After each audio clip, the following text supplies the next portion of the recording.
Recording at Abbey Road is, it's always special. Sound quality, the players, it's second to none really. The sense of history it brings to the recording, and it's kind of the sound of the movies. You know, so many films are recorded at Abbey Road, and literally recording in those rooms gives you 50% of the sound. Matt's score for Dead to Rights is quite aggressive, very modern, and has a slightly urban feel, and I think it will reflect the aggressive and very modern feel that the game has. It's got this slightly oppressive feel to it, this sort of dark, almost film noir emotion coming through from the score. What I wanted to achieve with the music of Dead to Rights is to create a score that was dark, aggressive and modern. From the opening chords at the front end through to the music cues that happen in the game, what I tried to do was complement the tone of the game, the sort of dark, oppressive look of the levels, but also trying to capture the sense of exhilaration that you get from being in the fights of the game. I would start the music composition on the piano to get the overall melodic structure.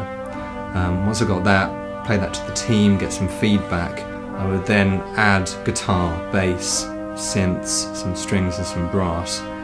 The next step was to take the MIDI instruments, replace them with real instruments at Abbey Road. When conducting the score of Dead to Rights, there were a few key issues I was particularly focused on.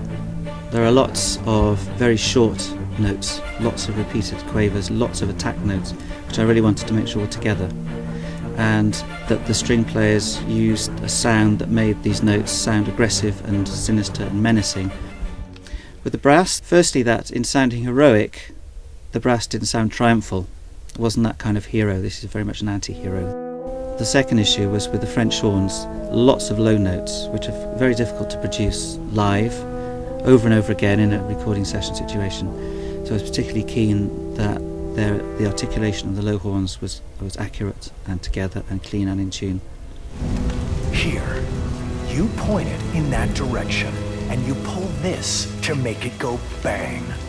Feel free to point it at a bad guy, if you ever end up facing one.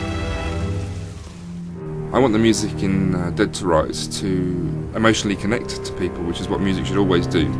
I'm hoping Matt Black's music will bring aggression and a kick-ass mentality to Dead to Rights. We arrest people, we bring them in, and we question them. This is your goddamn mess, not mine.